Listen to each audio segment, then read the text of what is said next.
Bonjour, bienvenue à cette activité de Code Club. Aujourd'hui, nous allons voir comment recréer une mécanique de jeu à la Angry Bird, où on va devoir catapulter nos projectiles de notre canon vers la cible ici.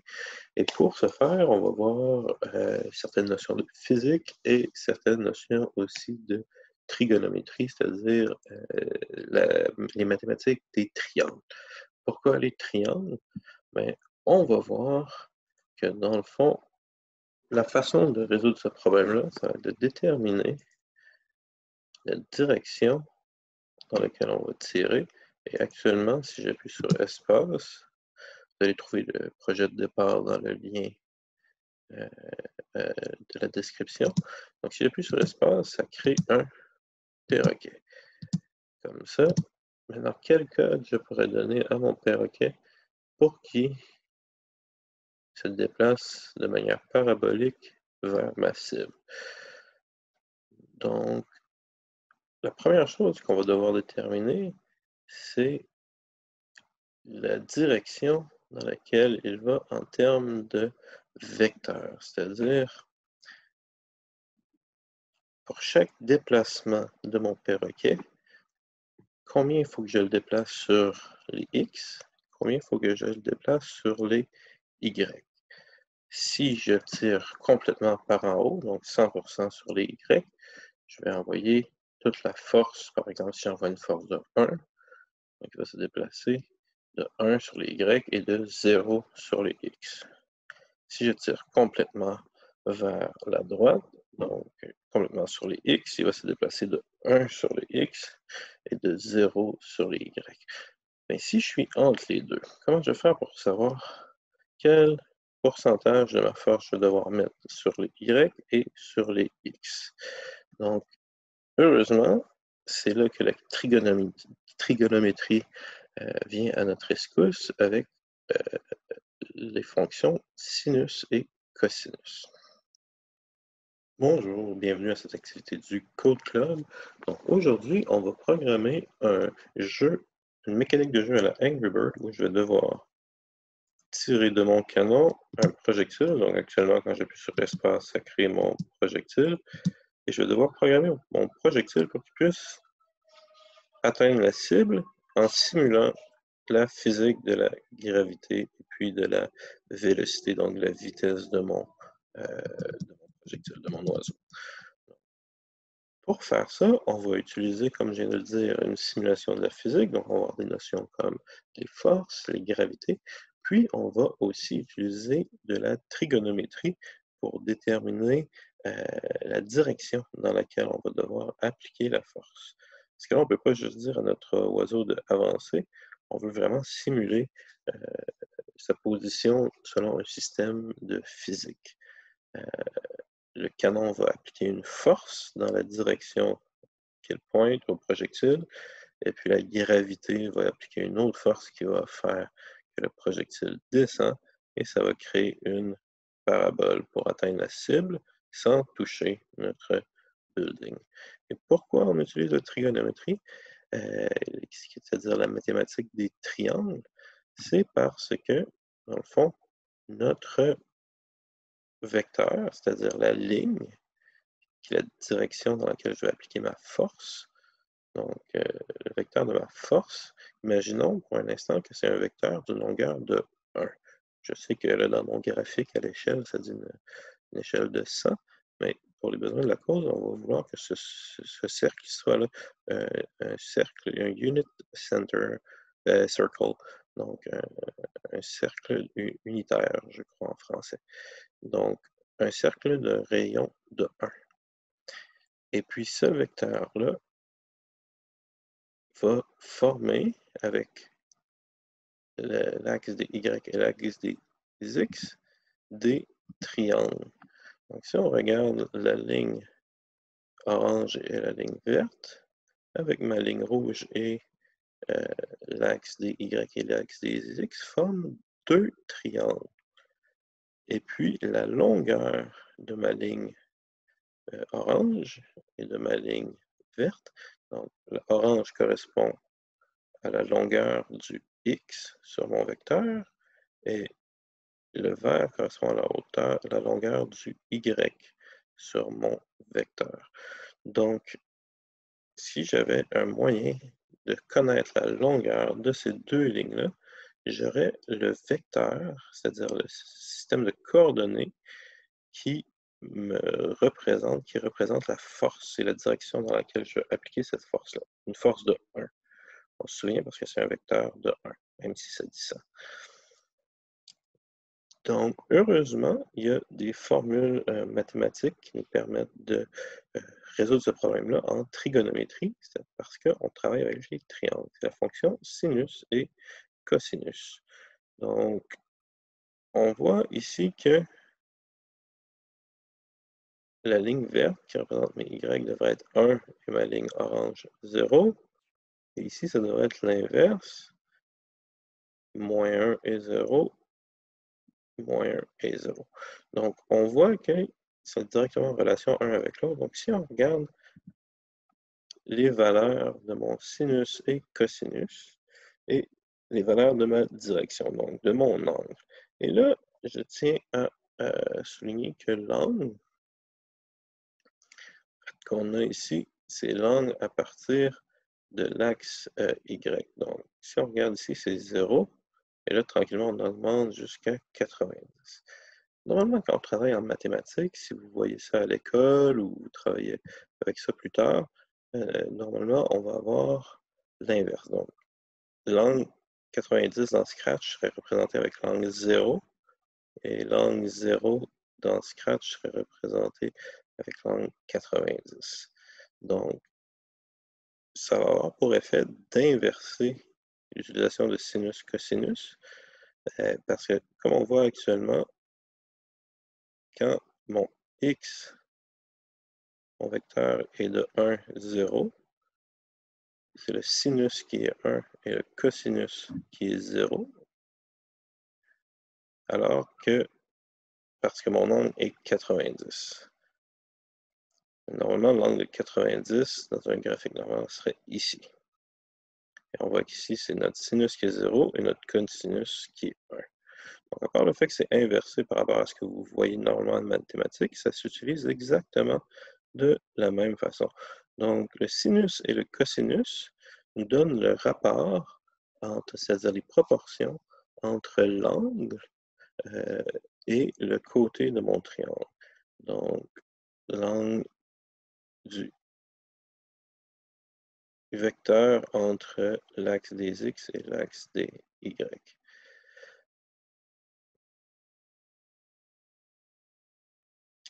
Avec ça, on peut maintenant l'utiliser pour appliquer une vélocité. Maintenant qu'on a une façon d'obtenir notre vecteur, c'est-à-dire sinus de notre direction et cosinus de notre direction, ce qu'on va vouloir faire, c'est appliquer ça à des variables de vélocité de notre projectile. Donc, on va représenter la vélocité, c'est-à-dire la vitesse à laquelle il va sur l'axe des x et l'axe des y pour représenter le vecteur qu'on vient de voir ici. Donc, ce qu'on va faire, c'est qu'on va faire vélocité x. Je peux le faire uniquement pour ce sprite parce que chaque clone, chaque projectile va avoir sa propre vélocité à chaque moment. Donc, chaque instance, chaque clone de mon perroquet va avoir sa propre vélocité x et sa propre vélocité y. Et puis, quand on va créer un projectile, on va vouloir appliquer cette vélocité-là à à mon projectile et le déplacer continuellement par cette vélocité-là. Donc, on s'oriente dans la même direction que mon canon. Donc, j'ai déjà la direction dans laquelle je dois projeter ma vélocité. Et je vais y aller avec mettre vélocité y Et là, on va aller dans Opérateurs et on va utiliser l'opérateur mathématique des fonctions. Donc, avec la vélocité y, je vais utiliser le cosinus, puisque c'est le cosinus, ici, comme on le voit dans ma démonstration, qui est en relation avec le y. Et puis, on va utiliser le cosinus de ma direction, puisque le projectile a la direction du canon. Et puis, on va faire la même chose, mais avec le sinus de ma direction aussi pour la vélocité x. Et puis, maintenant, on va utiliser cette vélocité-là pour modifier ma position x et ma position y. Donc, vélocité x, vélocité y. Et puis ça, on va le faire probablement jusqu'à ce que je touche la cible, l'obstacle ou le bord de l'écran. Donc, on va faire un petit opérateur. Donc, on va avoir besoin de 3 cas. Je veux savoir si je touche le bord, la cible ou l'obstacle. Et puis, si j'ai touché un des trois, alors je vais vouloir me détruire. Et puis, eux aussi font des éléments sur comment réagir. Donc, ce que je vais faire, c'est que je vais simplement dire de supprimer le clone une fois que j'ai touché au bord, à la cible ou à l'obstacle. Et puis, si on regarde, comme j'ai dit ici, le canon, eh bien, c'est simplement un petit script. Je vais cacher mon projectile. Donc, le canon, c'est simplement un petit script où il va pointer vers le pointeur de la souris. J'ai limité à 0 et 90 les angles. J'aurais pu le faire en 360 degrés. Je crois juste que ça n'avait pas de logique dans le jeu actuel. Et puis, si on appuie sur espace, on va créer un projectile. La cible, si elle touche le projectile, elle me donne un point, elle me dit bravo. Et puis, sinon, si le building touche le projectile, il dit non, et puis il m'enlève un point. Tout ce qui a rapport avec démo, c'est pour la petite démonstration que j'ai ici. Le lien que j'ai mis dans la description n'a pas cette démo-là, donc on va remplacer partout où ça dit Start Demo, c'est remplacé par le drapeau vert. Et puis j'ai retiré tout ce qui avait pas de lien avec la démo dans ce projet, dans le projet que je vous ai partagé. J'ai simplement oublié aussi de vous montrer, je l'avais préparé, je vais le montrer, que si on le met sur un graphique, les fonctions de cosinus et de sinus, vous voyez, ils se suivent comme ça, ils font des vagues. Les vagues, le phénomène que ça fait des vagues comme ça, ils vont se répéter à l'infini. C'est souvent utilisé dans des jeux vidéo pour créer des effets où on va alterner entre deux valeurs comme ça. Donc, je vais juste le démontrer graphiquement. Donc, ce que j'ai fait, c'est que j'ai simplement fait la valeur du cosinus et du sinus en orange et en vert. Le cosinus de x, et puis le résultat est donné en y. Donc, c'est une fonction de x. Donc, maintenant, si on fait la démonstration et que j'appuie sur espace, je devrais avoir mes perroquets qui partent en direction où je les tire. Donc, je n'ai pas tout à fait le résultat que je voulais encore, puisque, c'est beaucoup trop lent pour refléter ce que je voulais, et puis, il ne retombe pas. Donc, c'est parce que je n'ai pas encore appliqué la force de la gravité à mon projectile. Ce que je vais faire, je vais simplement aller dans mon projectile. Ici, à chaque fois que j'ajoute de la vélocité à ma position, donc je vais appliquer la force de la gravité et puis je simule la gravité simplement en enlevant graduellement à ma vélocité y, disons moins 5. Puis on pourra ajuster un petit peu la valeur pour simuler. Donc, si j'essaye, on voit déjà que il retombe directement. Je pourrais diminuer la force de ma gravité, moins 0,1, mais là, on voit que on dirait qu'on est en apesanteur. Donc, moins 0,3 peut-être va avoir un bon, me semble une bonne vélocité. Mais on remarque surtout aussi que la force à laquelle mon canon projette le projectile est vraiment insuffisante. Donc, ce qu'on va faire, c'est qu'on va créer une variable que je vais appeler force. Et cette force-là, on va l'utiliser pour amplifier mon vecteur.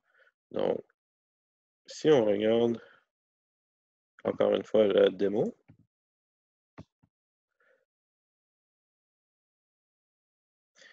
j'avais mentionné qu'il fallait imaginer que le vecteur était de 1, mais maintenant que on peut imaginer qu'il est 100, bien, on a les mêmes propriétés.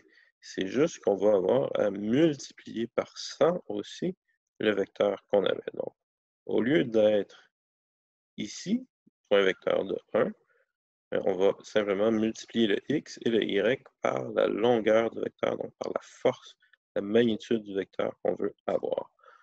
Donc, ce qu'on va faire, pour faire ça dans le code, c'est ici, une fois qu'on a créé le vecteur, on va simplement multiplier la vélocité de départ, pas à chaque fois, mais au départ, on va lui donner une plus grande vélocité qui va être multipliée par ma force. Donc, on va multiplier le vecteur par la force que je vais donner à mon canon. Et puis ça, multiplier un vecteur, c'est simplement, comme je disais, multiplier les deux composantes, le x et le y, de notre vecteur. Et puis si je configure une barre de défilement et que j'augmente la force, par exemple, à 13, on voit déjà que on a l'effet recherché. Mais je remarque, maintenant que j'ai donné un petit peu plus de force, que probablement la gravité est trop faible. Je vais jouer un petit peu pour avoir un effet réaliste. Et puis, 42, c'est beaucoup. Donc, l'idée est parfaite. Là, je commence à être capable d'avoir un tir qui a du bon sens. Ce que je voudrais faire dans Angry Birds, c'est qu'on peut contrôler la force de mon projectile. Donc, vous voyez simplement, maintenant que la simulation est faite, on peut passer à gérer la force qui va multiplier notre vecteur. Et on n'a plus besoin de s'occuper de notre projectile. Maintenant, pour contrôler la force, on pourrait la contrôler ici, quand on appuie sur espace. Donc, ce qu'on pourrait faire, c'est simplement mettre force à 0, après avoir appuyé sur espace, ajouter, on pourrait essayer tranquillement avec 0,1, on va voir à quelle vitesse ça remplit notre force. Et ce qu'on va faire, c'est qu'on va vouloir ajouter ça continuellement, donc on va faire une boucle jusqu'à ce que on relâche la touche espace. Donc, en gardant la touche espace appuyée, on va pouvoir augmenter la force de notre canon. Donc, jusqu'à ce que la touche espace ne soit pas pressée, on va ajouter 1 à force. Et après, on va relâcher notre projectile. Donc, si on regarde le code au complet ici, on dit si j'appuie sur espace, alors on met force à 0. Et jusqu'à ce que je relâche espace, on va ajouter 0,1 à ma force. Et une fois qu'on a fini cette boucle-là, donc ça veut dire qu'une fois que j'ai relâché espace, eh bien, on va créer le clone de mon projectile et puis le projectile va multiplier par la force. Je vais pouvoir avoir une force différente à chaque fois. Donc, si je réessaye ici, on voit même que la force augmente beaucoup trop rapidement. Donc, simplement en appuyant le plus vite possible, je suis rendu à 63. Donc, ce qu'on va faire, c'est qu'entre chaque augmentation, on va pouvoir faire une pause. Donc, ici, on peut créer une relation entre les deux. Donc, si j'appuie 1 seconde, je voudrais à peu près que ma force soit peut-être autour de 30.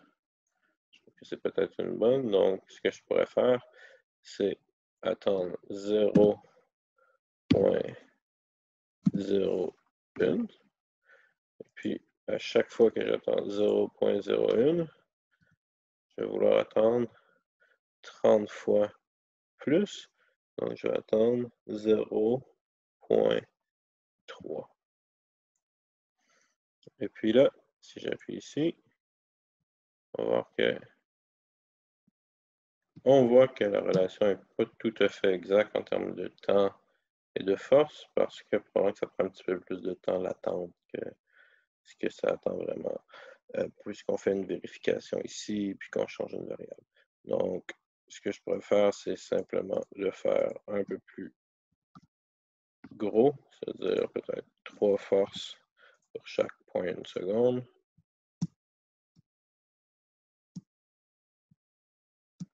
Ça monte encore un peu vite. Et puis là, on pourrait balancer un petit peu le jeu comme ça. Mais sinon, on a notre système de canon. Et puis vous remarquez aussi qu'une fois que j'ai commencé à tirer, je ne peux plus bouger mon canon. Donc si je voulais pouvoir bouger mon canon en même temps que j'applique la force, ce serait simplement de sortir ce code-là et puis de l'exécuter en parallèle avec la direction. Donc, je peux utiliser le même message. Je reçois Blue Sky et puis là, je peux changer la force et tirer. Donc, un petit balançage est nécessaire pour arriver à une bonne attente. On pourrait même utiliser une variable pour ça, mais je pourrais attendre 0.5 secondes et puis ajouter peut-être 1 à chaque 0.5 secondes.